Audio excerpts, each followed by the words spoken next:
Hiya, Doc. Long time no see. Not long enough, I'm afraid. Oh, he's not pleased to see me. All right, what happened?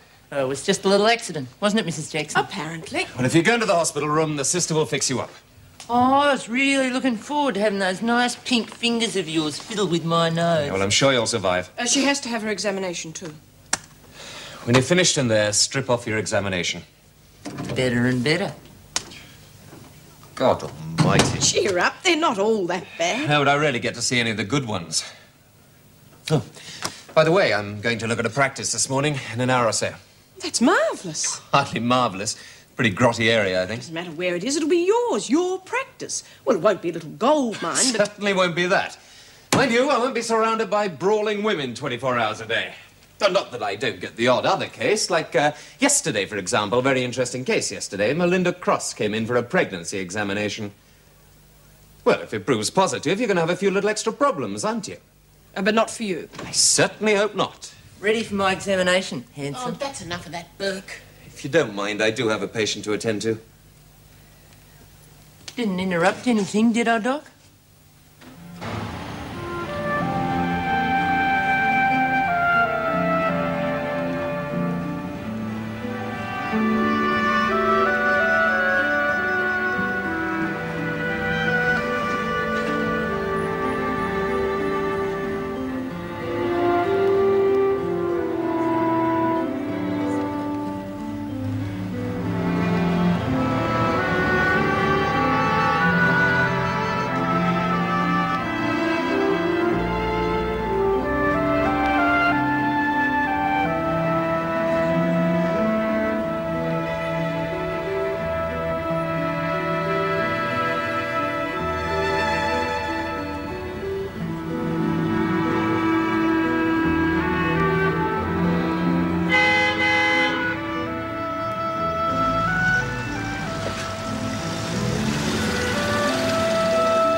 Dr. Miller, hello. I'm terribly sorry about the state of the house. Oh, it's all right. I gave the cleaners explicit instructions to have everything finished by yesterday. These things happen. And of course you understand that actually there's been nobody living here for some years now. Yes, of course. Well, what do you think? I know it's nothing fancy, but believe me, for a young fellow starting off, it's a fair-sized practice. Quite hard enough. What about the patients? I hate to sound mercenary, but can they afford... Oh, look, I'm sorry. Oh, no, you mean can they pay? Well, I suppose some of them can't. You just have to use your discretion there. And I do advise you, under no circumstances, start an accounting system. They'll get you every time. COD only. I have some quite fond memories of this old place. I was about your age when I started off here. Why are you selling it? Oh, I've got a couple of other practices, and I'm getting a bit ancient to be driving back and forth all day. Besides, it's the workload of the third practice. Who wants it at my age? What sort of an area is it? In what way? I mean, what sort of people? Oh, the same as anywhere else. Believe me, the people here suffer from the same diseases as the people on the other side of the river, only perhaps more frequently and with less ability to pay. Though I know what you're thinking. At your age, I had my eyes firmly fixed on the blue rinse belt. All that money. But I, too, had to start small and work up. Honestly, the people in this district need your help far more than their more affluent brothers over the river. Well, if that's how you feel, why don't you sell one of your other practices and stay on here? Point taken. Sounds as if you might just have the guts to make this practice pay. Come on, Nolene, you're being ridiculous. I am well aware of the fact that both your brother and father are currently doing time. Now, how do you expect your family to manage without some sort of assistance? They're Burks, they can look after themselves. How? Your mother can't work anymore and the others are just kids. We're Burks, we're not bloody charity cases. Oh, be reasonable. You can't take no for an answer, can you?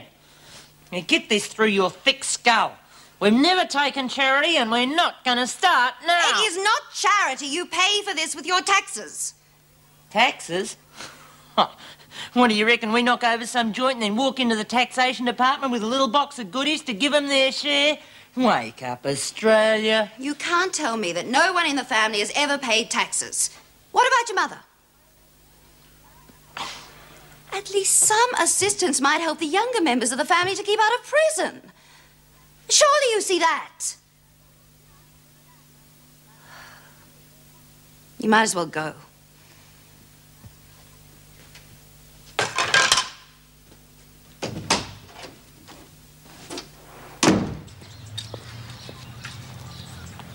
Hi.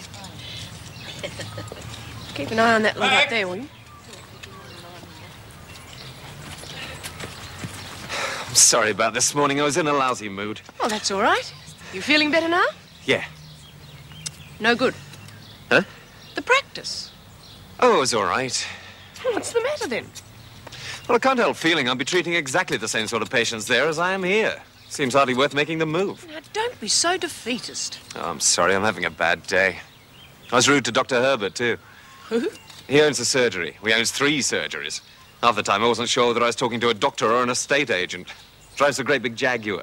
Oh, there you are, then. Where am I? Well, that'll be you in a couple of years. You know, from humble Don't beginnings. make me laugh. You going to take it? Oh, I don't know. I'm not sure yet. Well, you've got to start somewhere.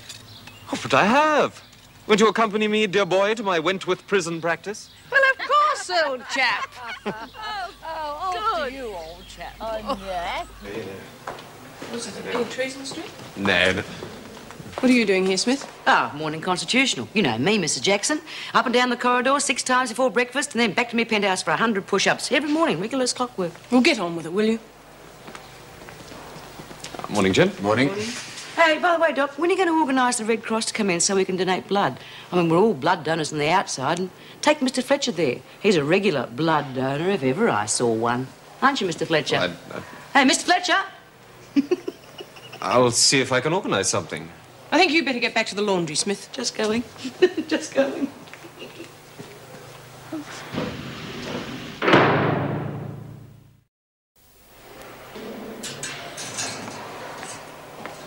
Oh, how's the poor old nose? Keeping out of other people's business.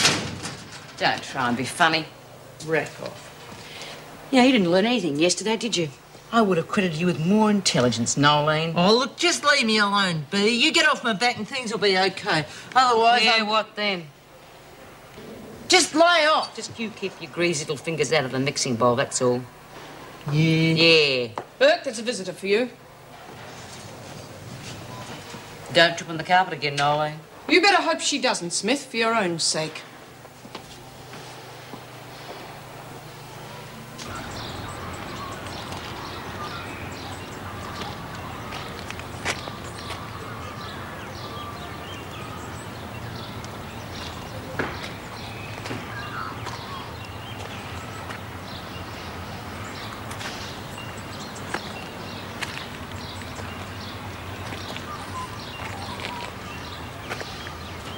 Aren't you going to say nothing? Mum. What do you want me to say to you, stupid little bitch?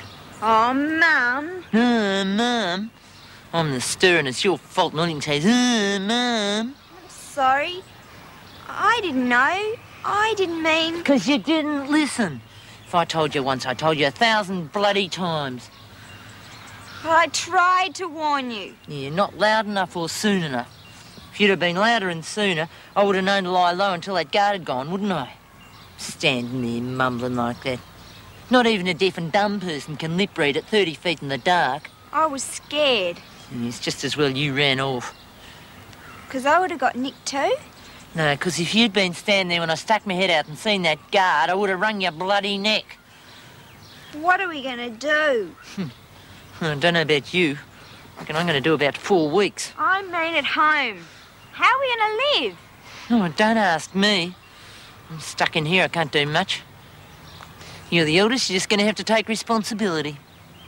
And try and get that stupid brother of yours off his bum. He can't get a job. We've both tried, there's just nothing. Gran's hardly making enough to keep her in fags.